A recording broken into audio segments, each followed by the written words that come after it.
Assalamualaikum warahmatullahi wabarakatuh. Alhamdulillahilladzi arsala rasulahu bil huda wa dinil haq. Wassalatu wassalamu ala sayyidina karim sayyidina Muhammadin wa ala alihi wa ala ashabihi wa ala man tabi'ahum bi ihsanin ila yaumiddin. Alhamdulillah, segala puji bagi Allah yang telah melimpahkan nikmat-Nya kepada kita semua sehingga pada kesempatan hari ini kita bisa uh, melanjutkan kajian kita pada pagi hari ini.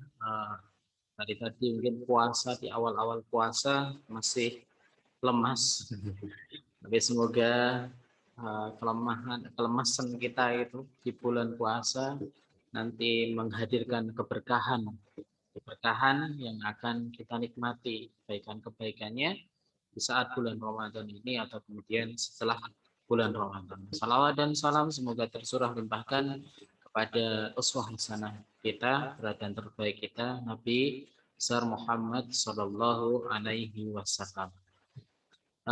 Jamaah rahimakumullah, setelah kemarin kita membahas fikih terkait dengan puasa, maka pada kesempatan kali ini kita insya Allah akan membahas tentang adab puasa. Saya akan mengutip ada 9 adab puasa yang ditulis dalam kitab Fiqhul Madzhab, Fiqhul Manhaji ala Madzhabin Imam Syafi'i, ya.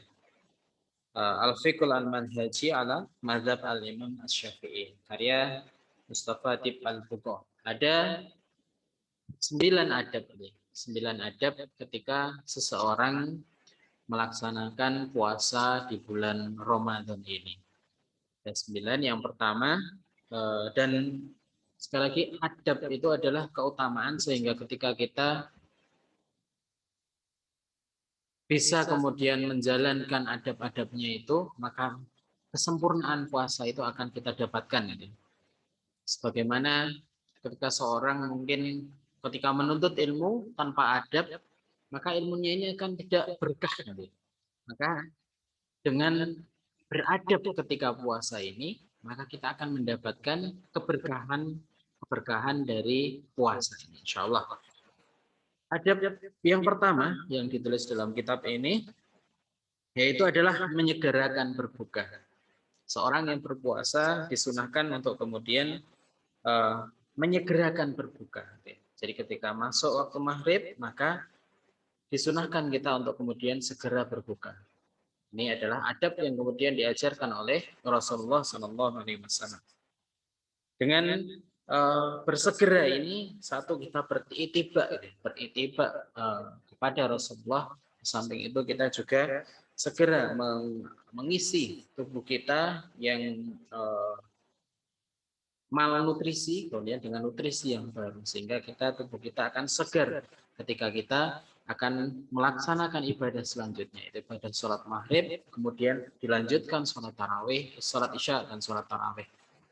Namun ketika berbuka ini, kebanyakan dari kita itu malah kemudian memperbanyak makanan ketika berbuka. Nah, dengan memperbanyak makanan ketika berbuka ini justru akan membuat kita nanti setelah berbuka menjadi lemas, gitu ya, karena terlalu banyak makan. Nah, ini disunahkan buat kita untuk menyegerakan berbuka, namun tidak berlebih-lebihan dalam berbuka.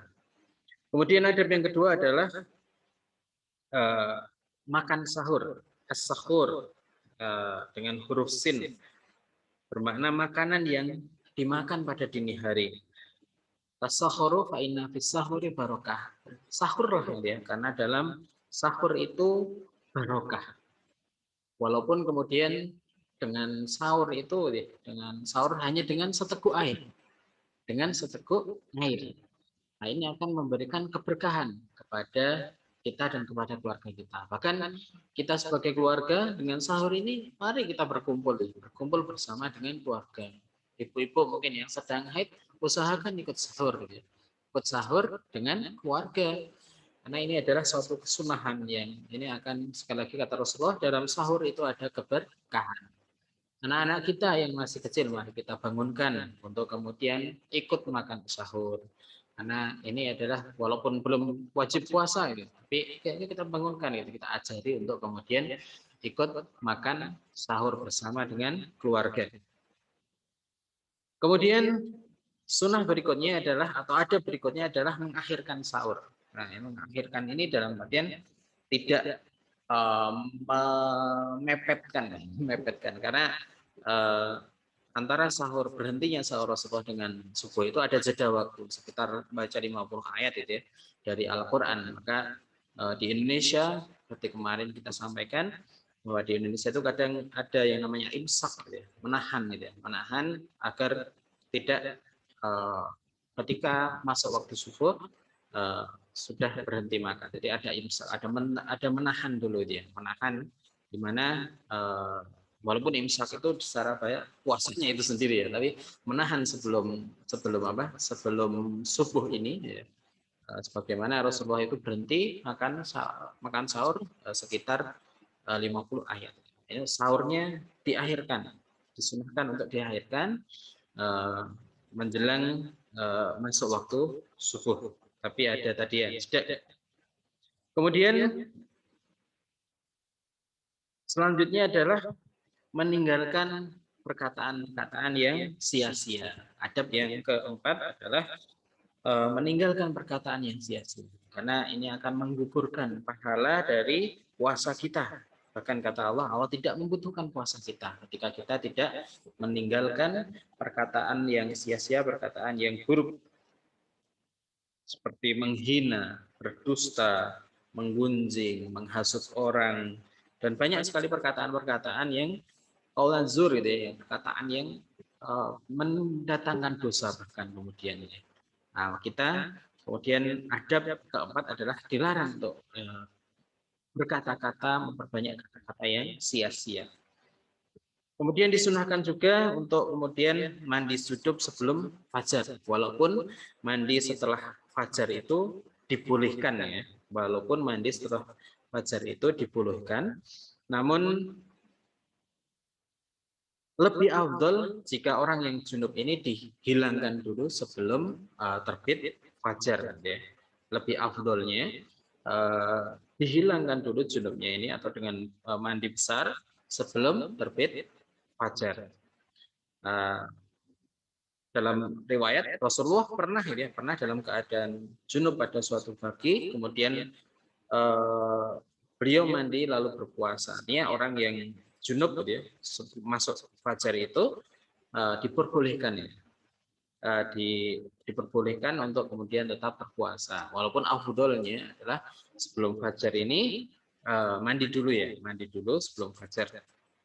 Kemudian ada berikutnya adalah tidak berbekam atau mengeluarkan darah dari tubuh. Ini karena dengan tindakan ini akan melemahkan tubuh orang yang berpuasa. Selain itu,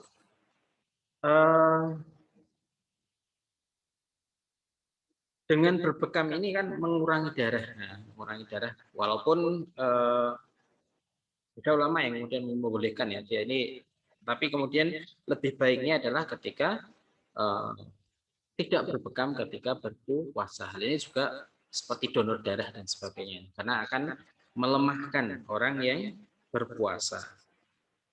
Kemudian adab yang ketujuh adalah berdoa ketika berbuka, karena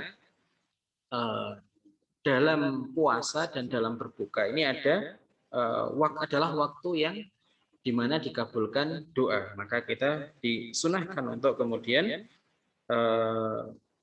bersegera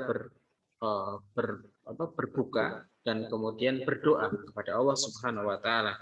Dan ada doa-doa yang disunahkan oleh Rasulullah untuk kemudian berdoa ya, ketika berbuka puasa. Kemudian sunnah berikutnya atau ada berikutnya adalah memberi orang lain untuk berbuka, memberi buka kepada orang yang berpuasa.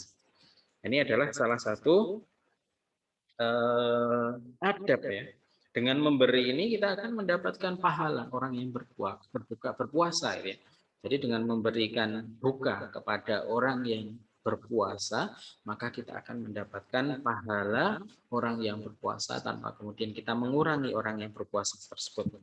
Kemudian ada berikutnya adalah memperbanyak amal-amal soleh seperti bersedekah, membaca Al-Quran, iktikaf di masjid, gitu ya, terutama pada 10 hari di akhir bulan Ramadan. Nah, ini adalah sebagaimana Rasulullah, gitu ya.